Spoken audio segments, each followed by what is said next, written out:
Okay, so video number 4 of the bread and butter series. Today we're going to pay a bill.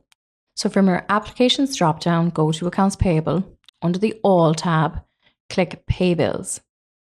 So when I come in here, then no bills have come up, but I can either apply a filter, or if I'm paying a specific bill, like my Ace Drywall one, I can put in the vendor, apply filter, and then my Ace Drywall bill is going to come up. So I actually hate when I come in here and the bills that I know are available for payment don't come up. So if you're like me and that you find that very frustrating, you can go to your accounts payable drop down, or your applications drop down, go to accounts payable, click setup and configuration. And then you can go all the way to the bottom here of this page. And on this pay bills default section, click automatically display all ready to pay bills on the pay bills page.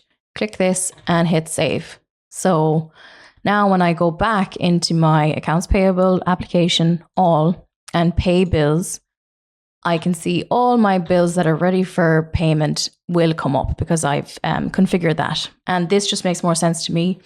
I find it very off-putting when I come in here and there's no bills available and I have to set a filter. It just annoys me. Obviously, that might not annoy you, but then when you come in here, I don't have that many bills available for payment, obviously, but you might have several. You could have hundreds for all I know. So you might have to filter it. You might want to just put in like your date range or your vendor range, or you can just set up a filter yourself. If you do the click down here, you can add a set. I'm just going to select all of these for payment, and you can change the amount to pay here. So let's say for Woodworks here, it's 65,000. That's their subcontract. I'm just going to put in 5,000. That's all I'm paying them today. So I'm going to do a partial payment on Woodworks, and for the rest of them, I'm going to pay the full amount. And then my payment method is check. I'm using the vendor preference, which you set up in your vendor setup. And my bank, then I'm going to do Bank of America. And my payment date is today. Once I have them selected, I can click pay now. And 6 payment requests were processed successfully.